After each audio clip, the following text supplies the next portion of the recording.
여러분 안녕하세요. 오늘도 말씀으로 승리하는 은혜가 저와 여러분들 위해 함께하기를 주님의 이름으로 축원드립니다. 우리 계속해서 누가복음 여행을 떠나고 있어요. 우리 지난 시간의 내용을 한번 기억해 보겠습니다.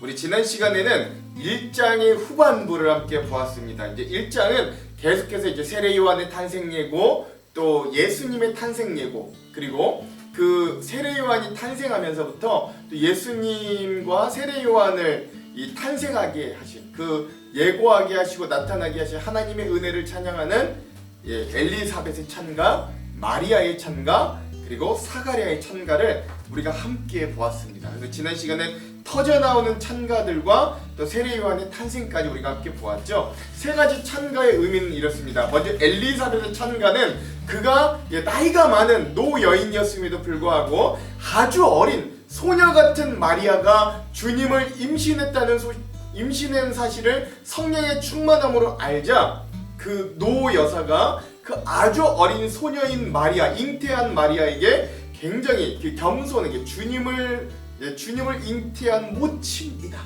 그러면서 그 뱃속에 있는 아기는 나 우리의 주님이시다라고 고백하고 인정하는 모습. 그래서 이 주님을 우리가 만났을 때 내 뱃속 안에 있는 이 사무엘이 기뻐 뛰어놀았다 라고 고백하며 세례 요한은 기뻐하는 사명, 주님을 만나 기뻐하는 그 사명과 사역의 모습을 또 잘 보여주는 엘리사벳의 찬가의 모습을 함께 보았고요. 두 번째는 아주 중요한 마리아의 찬가이지요.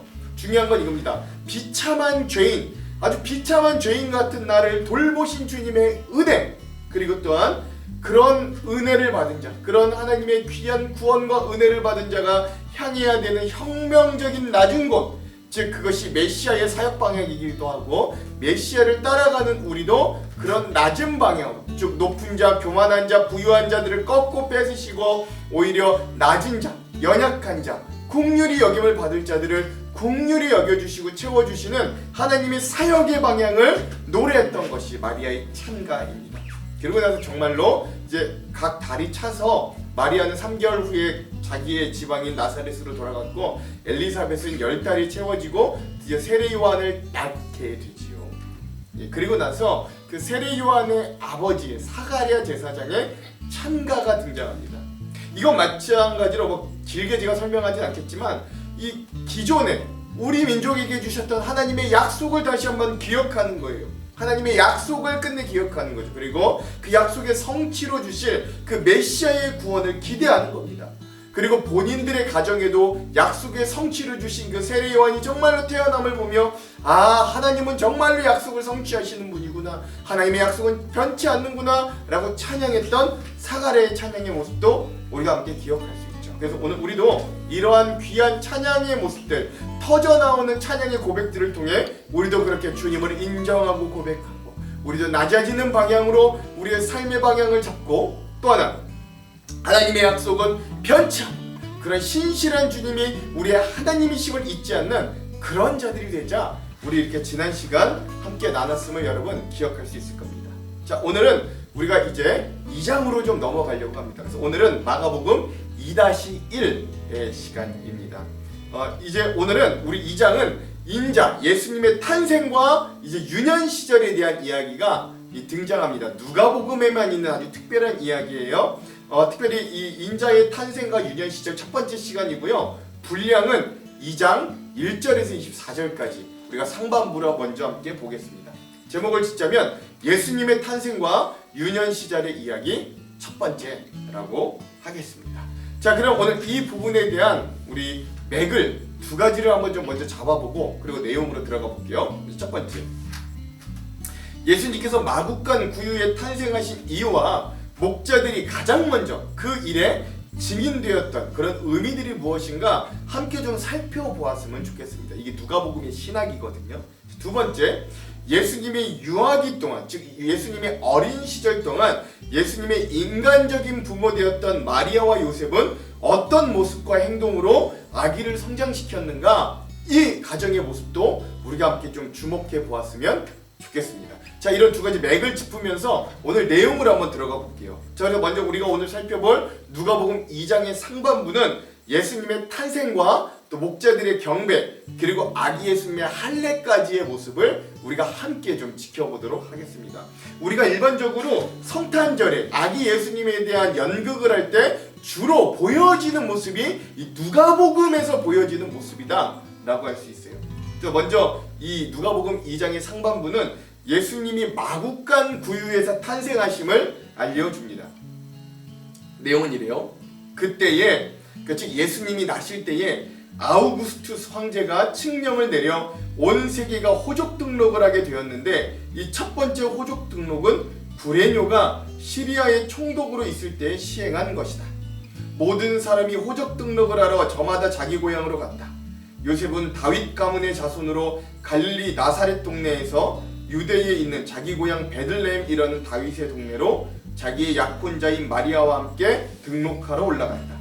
그때 마리아는 임신 중이었는데 그들이 거기에 머물러 있는 동안 마리아가 해산할 날이 되었다. 마리아가 첫 아들을 낳아서 포대기에 싸 구유에 눕혀 두었다.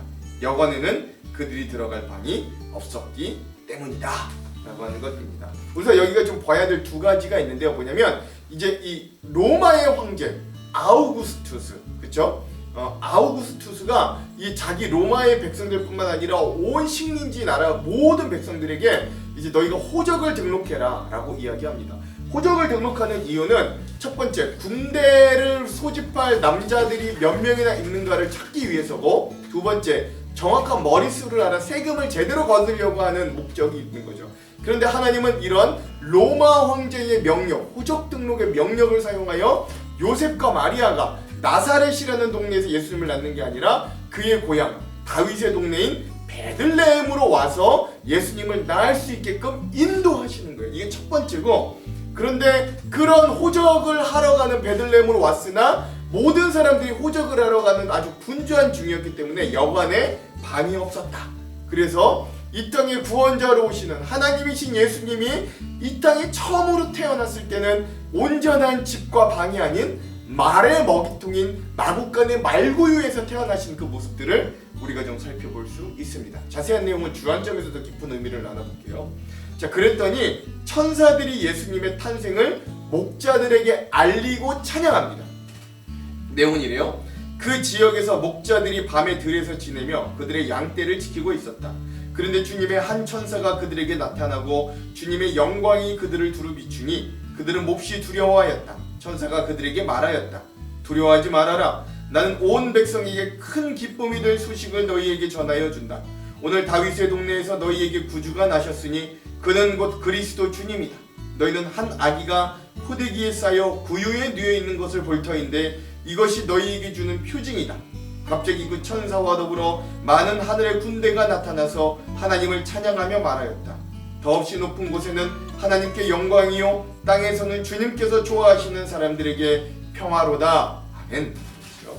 근데 중요한 건 뭐냐면 여기서 천사들이 예수님의 태어나심을 가장 먼저 알려주는 사람들의 직군이 뭐냐, 이 당시 유대 사회에서 천한 직업으로 알려져 있는 목자들에게 가장 먼저 나타났다라고 하는 것입니다.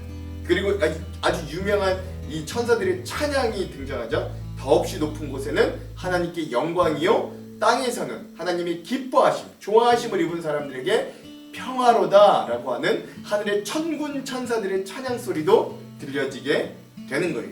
자, 그러자 이 목자들이 이 천사들의 이 소식을 듣고 바로 즉시 예수님을 찾아가 예수님을 경배하는 모습을 보여줍니다. 내용은 이래요. 천사들이 목자들에게서 떠나 하늘로 올라간 뒤에 목자들이 서로 말하였다. 베들레헴으로 가서 주님께서 우리에게 알려주신 바 일어난 그 일을 봅시다. 그리고 그들은 급히 달려가서 마리아와 요셉과 구유에 누워있는 아기를 찾아냈다. 그들은 이것을 보고 나서 이 아기에 관하여 자기들이 들은 말을 사람들에게 알려주었다. 이것을 들은 사람들은 모두 목자들이 그들에게 전해준 말을 이상히 여겼다. 마리아는 이 말을 고이 간직하고 마음속에 곰곰이 되새겼다.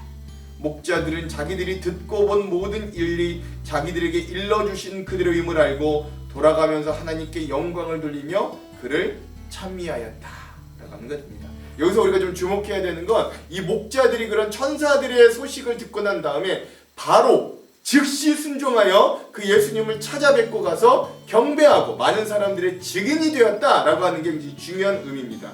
더 깊은 의미는 어떤 의미들이 있는가는 주안점에서 함께 나눌게요. 그리고 마지막으로 오늘 본문은 마리아와 요셉이 순종하는 가정 가운데 아기 예수님을 성장시키고 있음을 볼 수 있어요. 그래서 아기 예수님의 할례와 또 그 예수님이 태어남에 대한 제사를 온전히 드리는 이 가정의 모습을 볼 수 있습니다. 여드레가 차서 아기에게 할례를 행할 때 그 이름을 예수라고 하였다. 왜냐하면 그것은 아기가 수태되기 전에, 임신하기 전에 천사가 일러준 이름이기 때문이다. 모세의 법대로 그들이 정결하게 되는 날이 차서 그들은 아기를 주님께 드리려고 예루살렘으로 데리고 올라갔다. 그것은 주님의 율법에 기록된 바 어머니의 태를 처음 여는 산의 아이마다 주님의 거룩한 사람으로 불릴 것이다. 한 대로 한 것이고 순종한 것이고, 또 주님의 율법이 알려주신 바 산 비둘기 한 쌍이나 어린 집 비둘기 두 마리를 드려야 한다 라고 한 대로 희생 제물을 드리기 위한 것이었다 라고 이야기하는 거예요. 즉 이 말씀, 하나님의 말씀, 이 모세의 율법이라고 하지만 이 당시는 이들에게는 그게 성경이었죠. 하나님의 말씀이 그들에게 알려준 대로 아이가 태어난지, 예수님이 태어난지 8일 만에 할례를 행하고 또 그 아이를 하나님께 드리는 의미로 산비둘기와 집비둘기를 드려 제사를 지내는 그런 이 신실한 말씀에 순종하는 그런 마리아와 요셉의 가정, 그리고 그 가운데 자라나시는 예수님의 모습을 우리가 함께 볼 수 있고요. 이런 의미들도 주안점에서 한번 자세히 나누도록 하겠습니다. 자, 우리가 이렇게 우리 누가복음 2장의 전반부의 말씀의 내용들을 함께 나누어 봤어요. 그럼 이 부분에 대한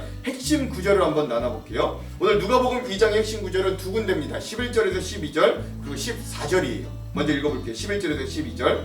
오늘 다윗의 동네에 너희를 위하여 구주가 나셨으니 곧 그리스도 주시니라. 너희가 가서 강보에 쌓여 구유에 누이에 있는 아기를 보리니 이것이 너희에게 표적이니라 하더니 14절 지극히 높은 곳에서는 하나님께 영광이요 땅에서는 하나님이 기뻐하신 사람들 중에 평화로다 하니라.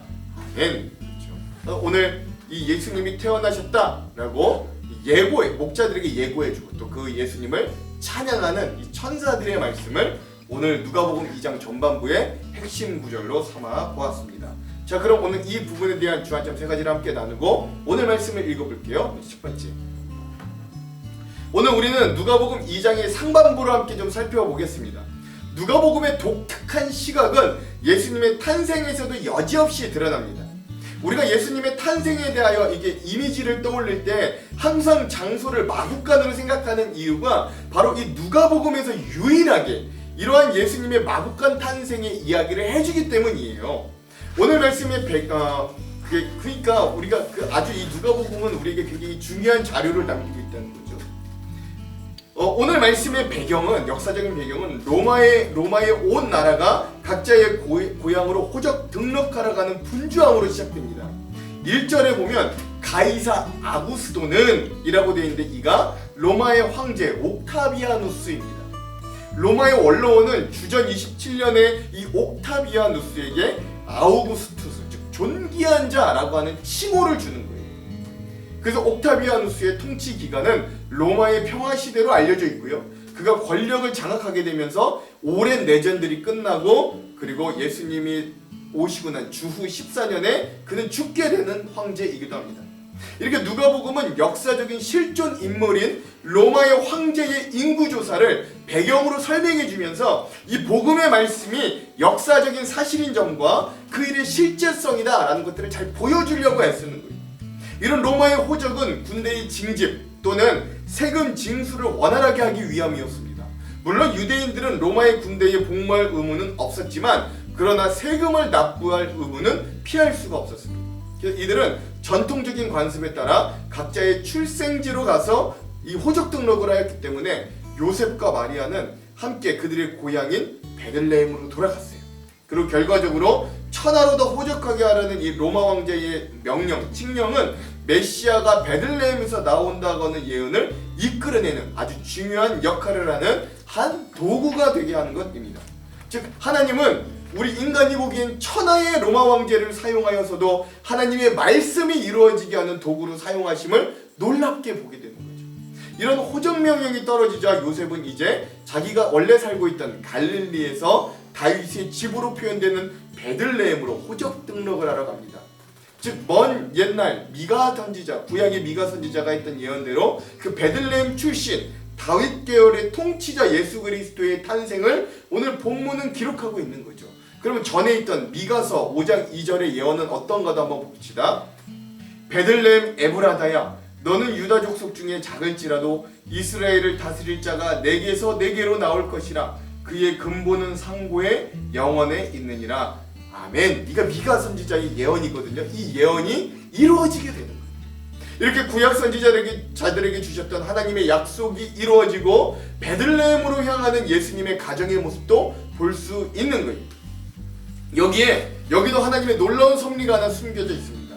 여러분, 원래 여자는 호적을 등록하러 갈 필요가 이 당시 없었다고 그래요. 하지만 요셉은 임신 거의 이제 막달에 있는 아내 마리아를 홀로 둘 수가 없어서 어쩔 수 없이 함께 동행하며 베들레헴으로 도착하게 되었다라는 것입니다. 그리고 결국 해산할 날이 그 베들레헴에서 결국 다 차게 됐고, 아기가 그 베들레헴에서 태어나자 마리아는 그 아기를 싸서 말 먹이통인 구유에 누이게 되는 겁니다.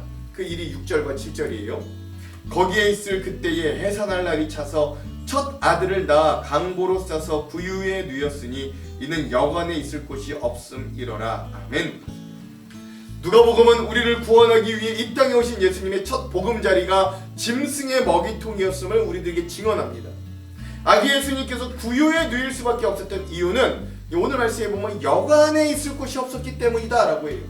안타깝게도 해산을 코앞에 둔 만삭의 여인에게 자신의 방을 양보해 줄 사람이 아무도 없었습니다. 그 결과 하나님의 아들이 이 땅에 오셨음에도 불구하고 누일 곳이 없었던 거예요.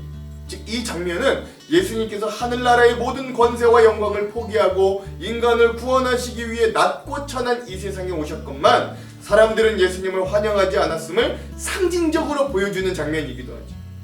그것도 자기 백성인 유대인들, 다윗의 집 가문 사람들로부터 외면당한 거예요. 그럼에도 예수님은 귀엽고 마구간 말구유로 우리 인간들을 찾아오십니다. 왜 그러셨을까요? 그것은 오늘 마구간과 같이 욕망으로 가득 차고 더러운 우리의 마음에 찾아오시기 위해 주님은 짐승의 먹이통까지도 직접 찾아오셨던 거예요. 그렇게 예수님은 왕 중의 왕이 가난하고 비천한 환경에서 태어나셨음을 오늘 우리들에게 보여줍니다. 인간으로서 섬기기 위해 태어나신 인자 되신 예수님을 강조하고 있는 거예요. 그러므로 오늘 우리도 이런 말씀을 대하며 비참한 죄인된 우리들에게 찾아오시기 위해 가장 낮고 천한 자리로 오신 예수님의 은혜를 기억할 수 있어요.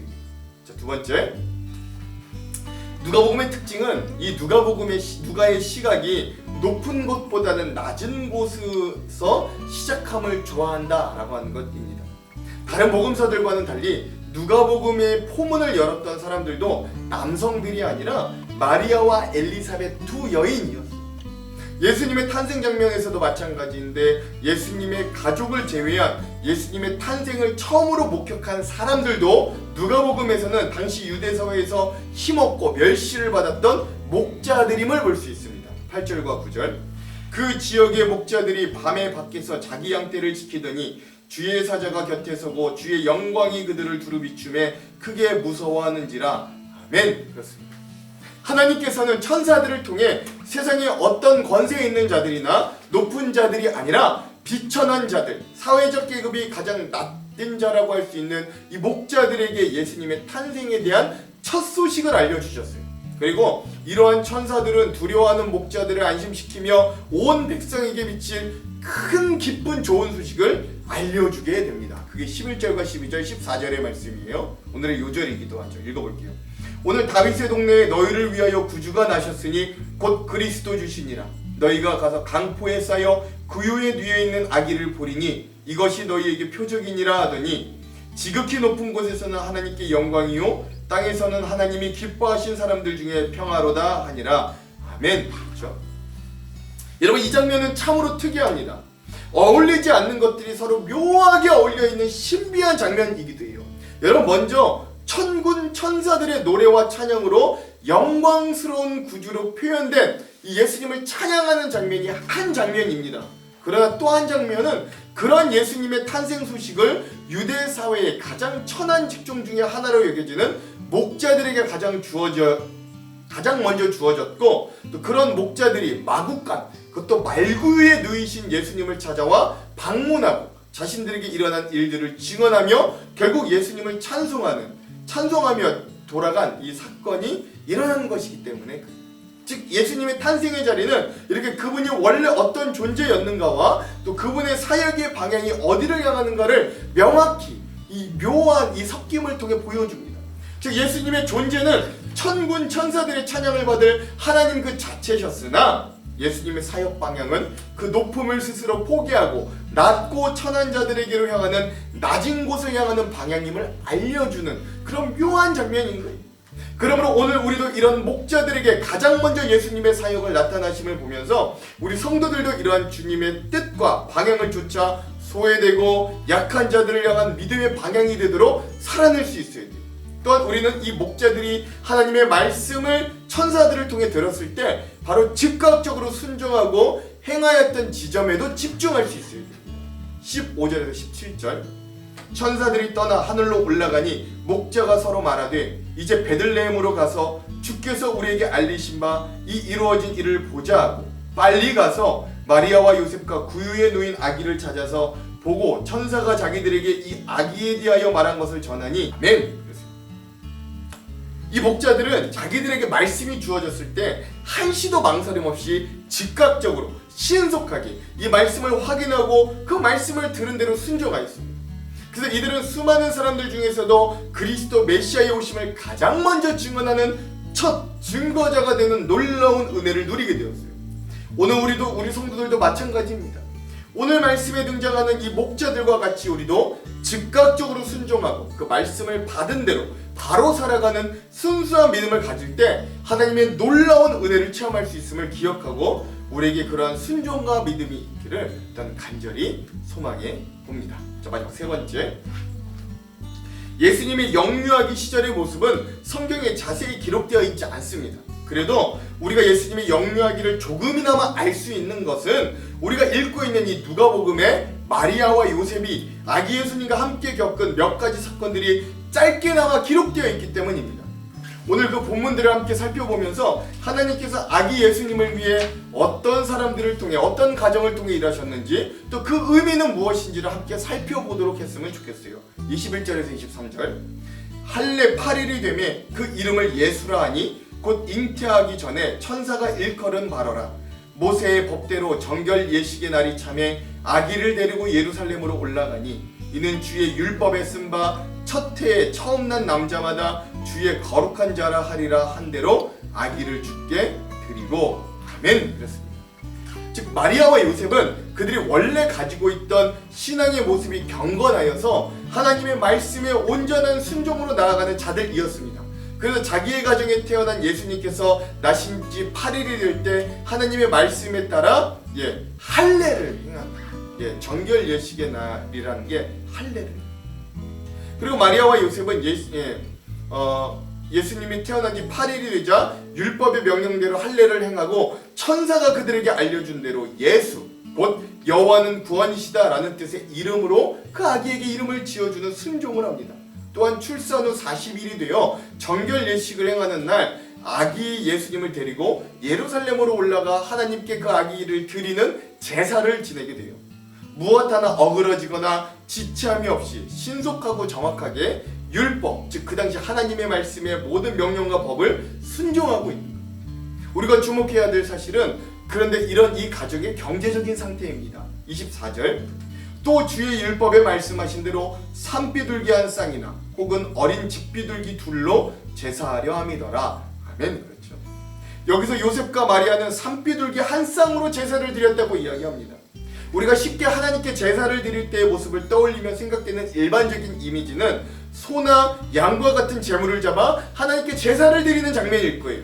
그런데 이 가정은 산비둘기로 제사를 드립니다. 그 이유는 이 가정의 형편이 넉넉하지 못하다는 걸 잘 보여주는 장면이기도 해요. 이렇게 산비둘기로 번제를 드리는 이유는 하나님께서 어린 양이나 소를 잡을 경제적인 여유가 없는 가정과 그런 자들에게 허락해 주신 긍휼 덕분이었습니다. 즉 요셉과 마리아는 첫 아이를 낳았음에도 그를 위해 어린 양 하나 잡아 하나님께 감사할 수 없는 형편이었다라는 걸 알 수 있는 거죠. 우리가 만약 사정이 생겨 내 자녀를 누군가의 집에 잠시 맡겨야 하는 상황이 생긴다면 자녀가 고생하지 않도록 경제적으로 넉넉한 집에 보내고 싶어 할 거예요. 그러나 하나님께서는 독생자 예수님을 이 땅에 보내실 때 경제적으로 넉넉하지는 않지만 하나님을 경외하고 그 말씀에 순종하는 가정에 예수님을 보내셨어요. 비록 그들은 하나님께 새끼 양 한 마리 들을 수 없는 산비둘기로 번제를 드려야 하는 처지였지만 하나님을 경외하며 순종하는 그 신앙의 삶을 드리는 자들이었음을 우리가 기억할 수 있습니다.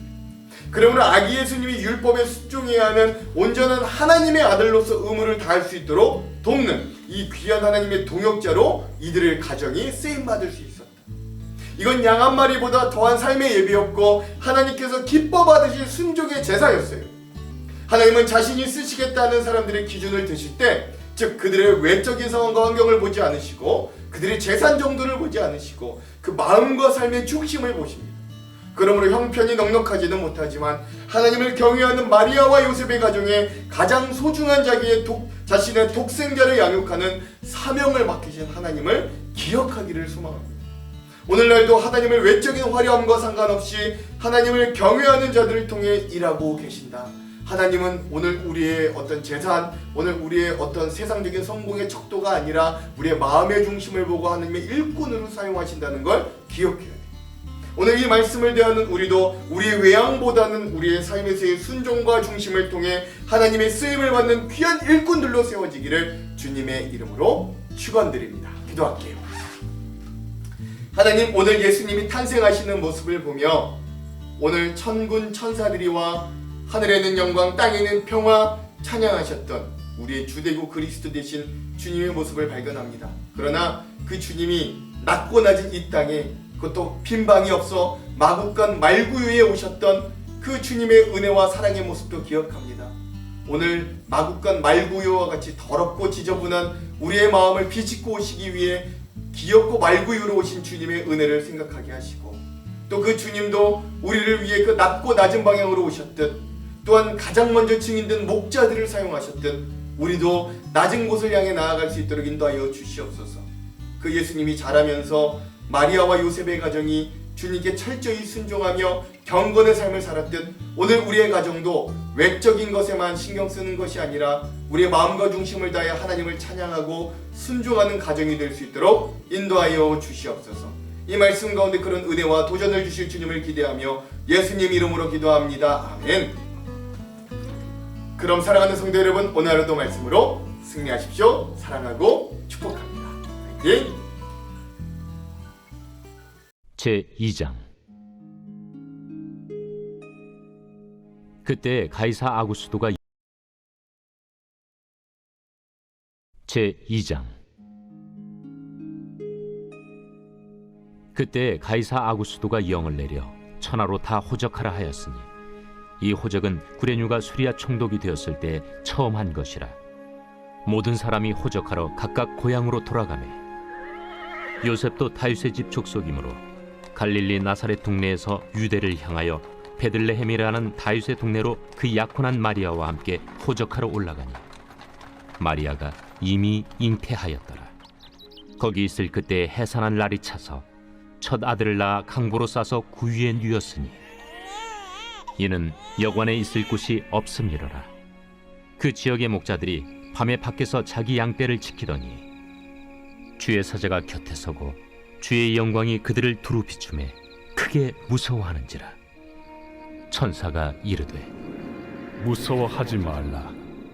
보라, 내가 온 백성에게 미칠 큰 기쁨의 좋은 소식을 너희에게 전하노라. 오늘 다윗의 동네에 너희를 위하여 구주가 나셨으니 곧 그리스도 주시니라. 너희가 가서 강부에 쌓여 구유에 뉘어 있는 나귀를 보리니 이것이 너희에게 표적이니라. 하더니 후련히 수많은 천군이 그 천사와 함께 하나님을 찬송하여 이르되 지극히 높은 곳에서는 하나님께 영광이요 땅에서는 하나님이 기뻐하신 사람들 중에 평화로다. 천사들이 떠나 하늘로 올라가니 목자가 서로 말하되 이제 베들레헴으로 가서 주께서 우리에게 알리신 바 이 이루어진 일을 보자. 빨리 가서 마리아와 요셉과 구유에 누인 아기를 찾아서 보고 천사가 자기들에게 이 아기에 대하여 말한 것을 전하니 듣는 자가 다 목자들이 그들에게 말한 것들을 놀랍게 여기되 마리아는 이 모든 말을 마음에 새기어 생각하니라. 목자들은 자기들에게 이르던 바와 같이 듣고 본 그 모든 것으로 인하여 하나님께 영광을 돌리고 찬송하며 돌아가니라. 할례할 8일이 되매 그 이름을 예수라 하니 곧 잉태하기 전에 천사가 일컬은 바로라. 모세의 법대로 정결 예식의 날이 차매 아기를 데리고 예루살렘에 올라가니 이는 주의 율법에 쓴 바 첫 해에 처음 난 남자마다 주의 거룩한 자라 하리라 한 대로 아기를 주께 드리고 또 주의 율법에 말씀하신 대로 산비둘기 한 쌍이나 혹은 어린 집비둘기 둘로 제사하려 함이더라.